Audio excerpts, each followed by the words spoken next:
The engine of my 10-year-old sedan ticked quietly as it cooled in the Sunday afternoon sun. I sat for a moment, parked a block away from the house, clutching the steering wheel. It was a ritual, this moment of silent preparation. I had to steel myself to build a thin wall around my heart before walking into the lion's den. My purse sat on the passenger seat, heavier than usual. Inside, a thick manila envelope felt like a brick, both a burden and a shield. Taking a deep breath, I finally got out and started the short walk. The neighborhood was idyllic, a perfect slice of suburban America with manicured lawns and cheerful flower beds. The house itself, a handsome two-story colonial, looked pristine. The siding was a clean, crisp white, the shutters a welcoming deep blue. I should know, I'd picked the colors myself from a catalog 2 years ago. My father, Tom, had wanted beige, but I knew my mother, Carol, secretly loved blue. My father opened the door before I could ring the bell, a wide, slightly strained smile on his face.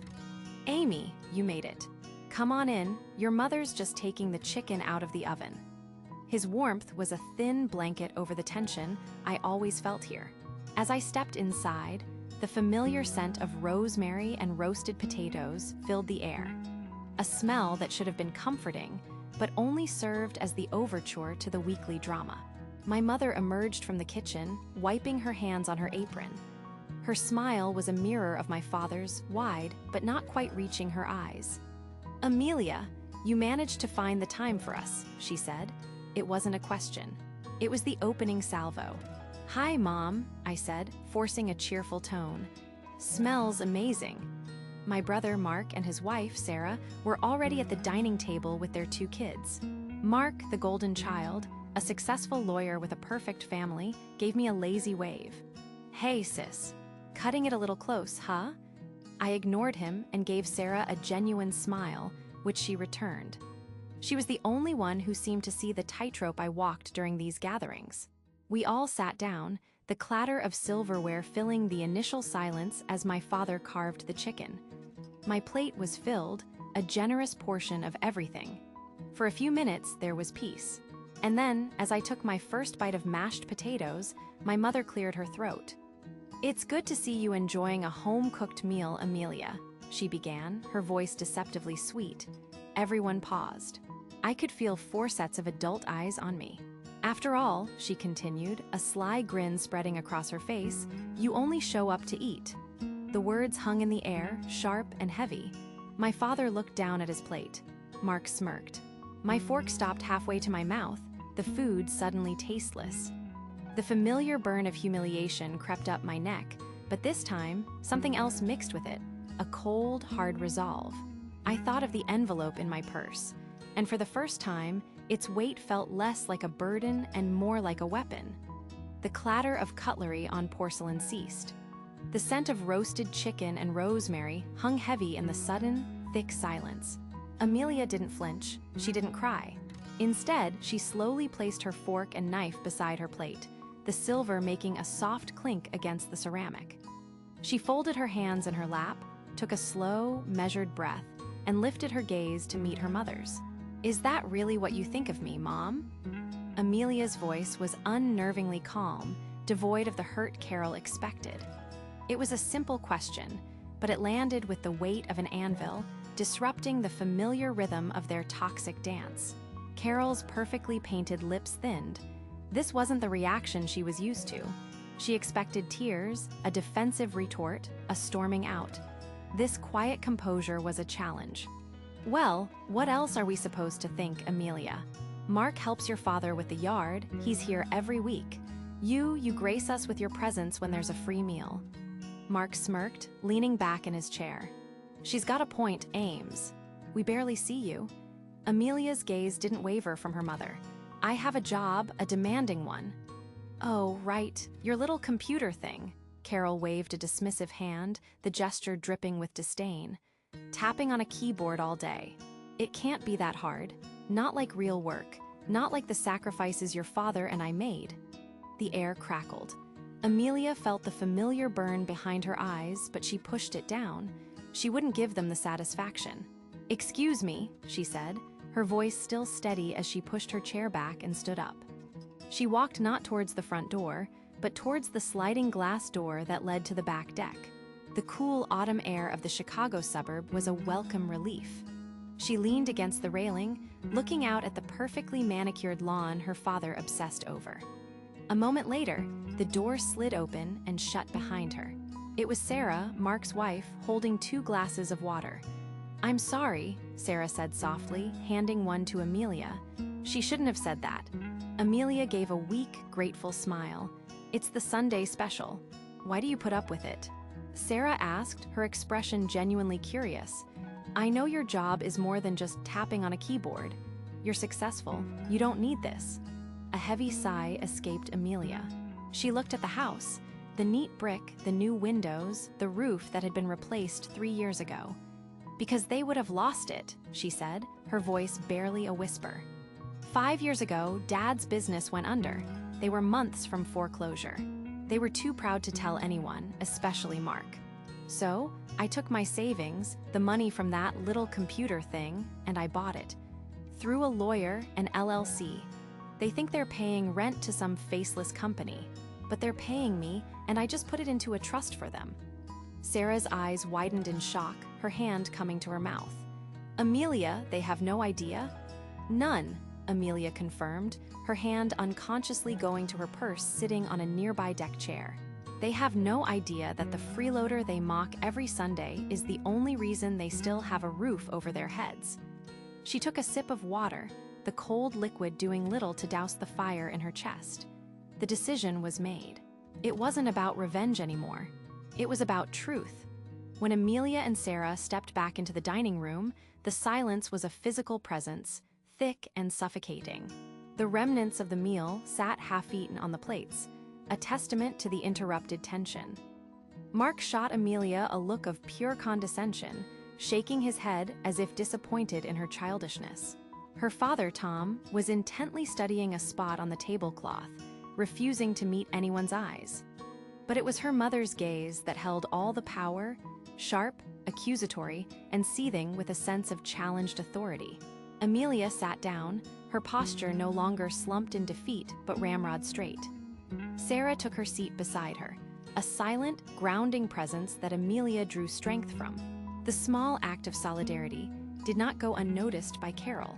"Well, I'm glad you've decided to rejoin us," Carol said, her voice laced with a saccharine venom. "I hope your little secret meeting was productive. Did you have a good cry about how unfair the world is?" Mark snickered, probably complaining that her avocado toast is getting more expensive. Amelia ignored him. Her focus was entirely on her mother. She didn't rise to the bait, her quiet composure a stark contrast to the tears Carol had expected. This unnerved her mother more than any outburst could have. For years, Carol had orchestrated these emotional symphonies, and for the first time, the lead instrument was refusing to play her part.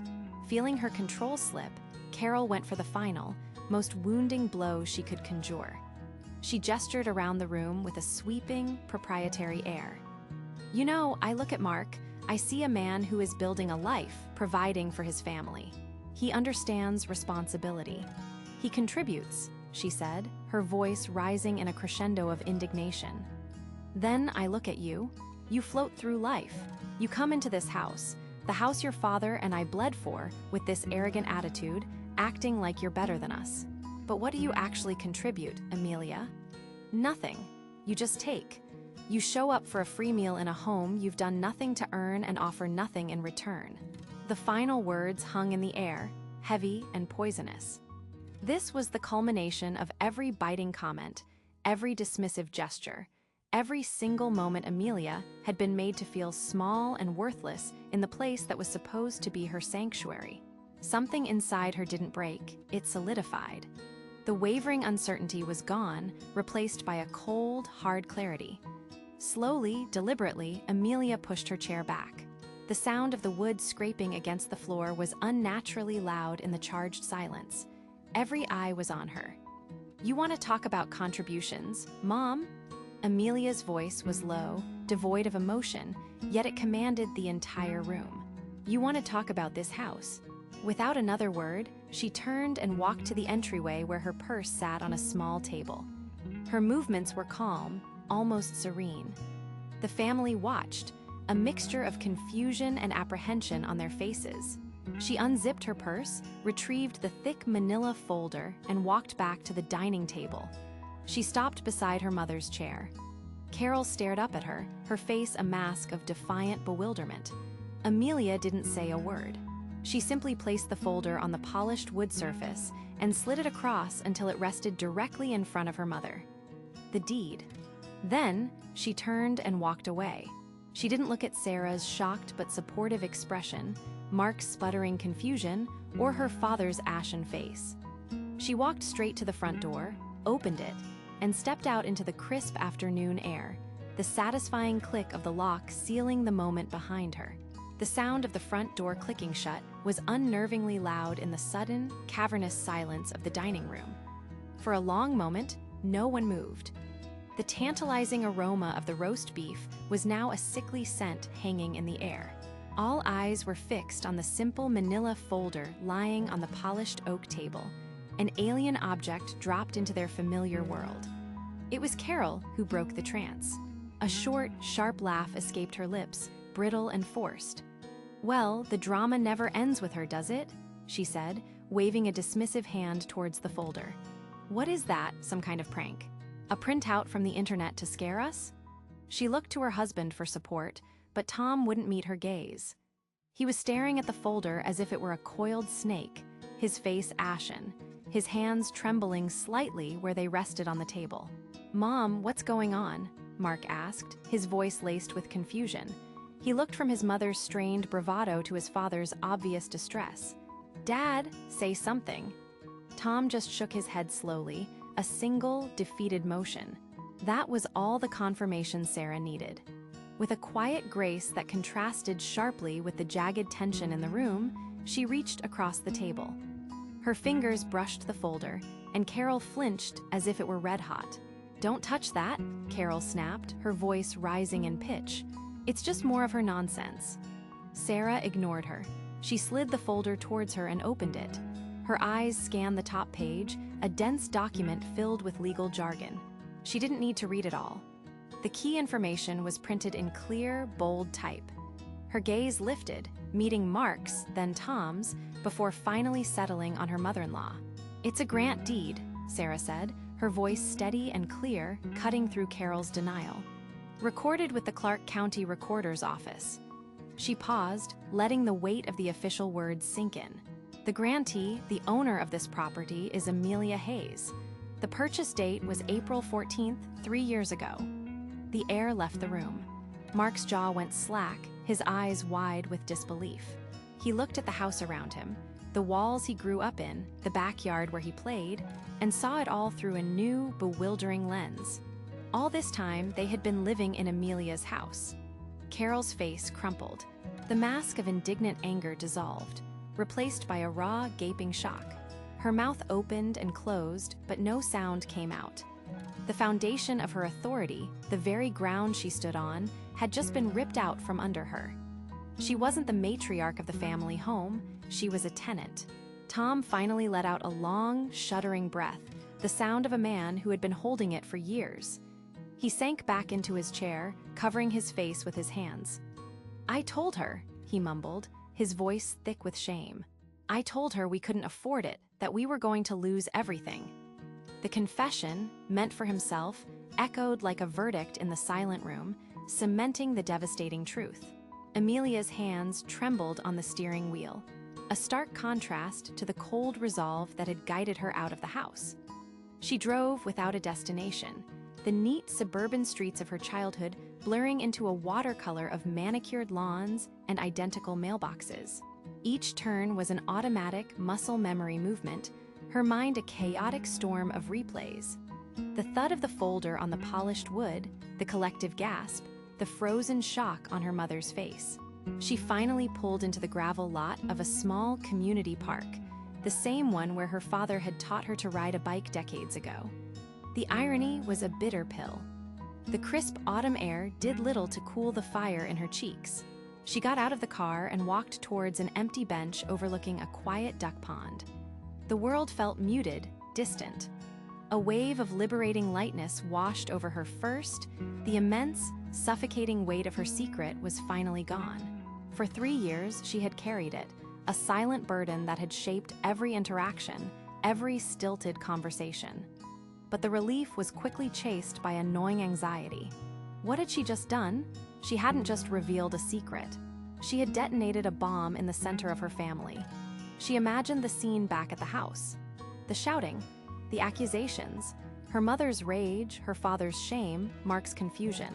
A part of her, the part that had always craved her mother's approval, felt a pang of regret. Was there another way, a gentler way? But the memory of Carol's voice, sharp and dismissive, "You only show up to eat," snuffed out the doubt. No, there was no other way. Gentleness had been met with ridicule for years. Kindness had been mistaken for weakness. This was the only language they would understand. Her phone buzzed in her pocket, the vibration a violent jolt back to reality. Her heart hammered against her ribs. It's Mom. She imagined the screaming, the vitriol that would pour through the speaker. Her thumb hovered over the screen, her breath caught in her throat. But the name displayed wasn't Mom. It was Sarah. With a shaky hand, Amelia answered. "Hello?" Her voice was barely a whisper. "Amelia, are you okay?" Sarah's voice was a lifeline of calm in her sea of turmoil. I don't know," Amelia confessed, the honesty of the words making her feel fragile. "What's happening?" There was a brief pause, filled with the faint, muffled sound of a raised voice in the background, unmistakably Carol's. "It's exactly what you'd expect," Sarah said, her tone low and even. "Your mom is cycling between denial and fury. Mark is just stunned, and your dad hasn't said a word. He just looks broken." Amelia squeezed her eyes shut, picturing it all. "I'm sorry I put you in the middle of this, Sarah." "Don't be. This needed to happen," Sarah said firmly. "Listen, I can't talk for long, but I had to call and ask. They're all looking at me, waiting for an answer I don't have." She paused, letting the weight of her next words settle. "Amelia, what do you want to do now?" Sarah's question hung in the quiet of Amelia's car, a simple string of words holding the weight of a lifetime. "What do you want to do now?" It wasn't an accusation or a demand, but an offering. For the first time, the power wasn't in her mother's sharp tongue or her father's silent acquiescence. It was in her hands, offered by the one person who had shown her unconditional support. Amelia took a slow, deliberate breath, the stale air of the car filling her lungs. She looked out at the late afternoon sun, casting long shadows across the park lawn, a stark contrast to the suffocating dimness of the dining room she'd fled. "I'm not coming back today, Sarah," Amelia said, her voice surprisingly steady. The words felt solid, real. "I can't, not right now." "Okay," Sarah's voice was calm, a steady anchor on the other end of the line. "Okay, Amelia. You don't have to." Relief washed over Amelia so intensely, it almost made her dizzy.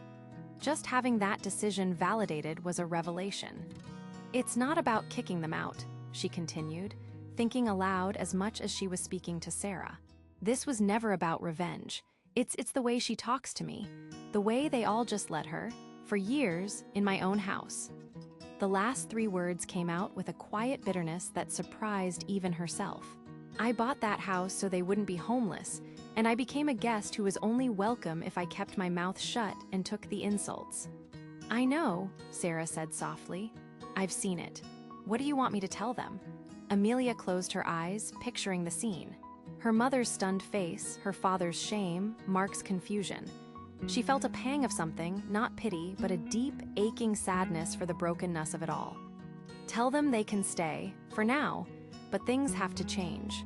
The comments, the jabs, all of it, it stops. Today, Mom needs to understand that I am not her emotional punching bag anymore. There have to be new rules." There was a brief pause on the other end, filled with the faint, muffled sounds of the tense house. "She's still just sitting at the table," Sarah reported quietly. "Staring at the deed like it's a snake. Your dad went upstairs. Mark, I don't know what Mark is doing. He just keeps looking from the deed to your mom. They will hear this, Amelia. I'll make sure they do." "Thank you, Sarah," Amelia whispered, her throat tight with emotion. Just tell them we will talk, all of us, but it will be in a few days when I'm ready, and it will be on my terms." "On your terms," Sarah repeated, affirming the statement. "I'll call you later tonight, okay? Once things have settled down a bit more here." "Okay." After they hung up, Amelia didn't start the car. She just sat there, the steering wheel cool beneath her fingers. The crushing weight of anxiety hadn't vanished, but it was now joined by a new, unfamiliar feeling. A quiet, steady flicker of empowerment. She had laid down a boundary, her first real one, and the world hadn't ended. The ground hadn't swallowed her whole. For the first time, she wasn't just the name on the deed. She was its owner, in mind and in spirit. And she would decide what happened next. 3 days later, the air in the living room was thicker than the humid Houston summer outside. I stood, my purse clutched in my hand not as a shield, but as an anchor. Sarah had let me in, giving my arm a supportive squeeze before settling on the armchair in the corner, a silent ally. On the sofa, my family sat like strangers waiting for a verdict. Mark stared at his hands, my father looked at a spot on the floor, and my mother, Carol, aimed a look of pure, distilled resentment directly at me. I cleared my throat, the sound unnaturally loud in the silence. "Thank you for meeting me," I began, my voice steadier than I felt. "I'm not going to sell the house. You can continue to live here." A flicker of relief crossed my father's face before it vanished. My mother's expression didn't change. "But things are going to be different," I continued, my gaze moving from my father to my mother. "This is my house, and in my house I will be treated with respect. The insults, the passive-aggressive comments, the belittling, it's over. It stops today. If it doesn't, you will have to find somewhere else to live. That is the one and only condition." "So you're kicking us out," Carol scoffed, her voice dripping with venomous self-pity. "After everything we've done for you, you hold this over our heads. You want us to grovel?" "Carol, stop," a quiet voice said. We all turned. My father, Tom, finally looked up, his eyes red-rimmed and filled with a profound weariness I'd never seen before. He looked at me, his daughter, as if for the first time in years. "She's right," he said, his voice cracking. "Amelia, I am so sorry. I failed you. I was ashamed we were losing the house, and I was a coward. I let you carry this burden alone, and I let this happen. The way we've treated you, it was wrong. She saved us, Carol. She saved this family." His confession hung in the air, sucking all the fight out of the room. My mother stared at him, her mouth opening and closing with no sound coming out. For the first time, her armor had been pierced not by me, but by her husband. Mark finally looked up at me, his expression a mixture of shame and dawning understanding. "He's right, Mom," he said softly. "Amelia, I had no idea. I'm sorry, I was an idiot." I took a deep breath, the tight knot in my chest finally loosening. I looked at my father, then my brother, and offered a small, hesitant nod. "Thank you," I whispered. Then I turned to my mother, who sat rigid, isolated in her own bitterness. "Rebuilding trust will take time," I said to all of them. "I won't be coming for Sunday lunches for a while. We all need space to figure out what this family looks like now." I didn't wait for a response. I turned and walked toward the door, feeling the weight of years of resentment begin to lift from my shoulders. I wasn't just the girl who showed up to eat anymore. I was the woman who owned the house, and more importantly, I was finally taking ownership of my own life. The new order was fragile, but it was mine.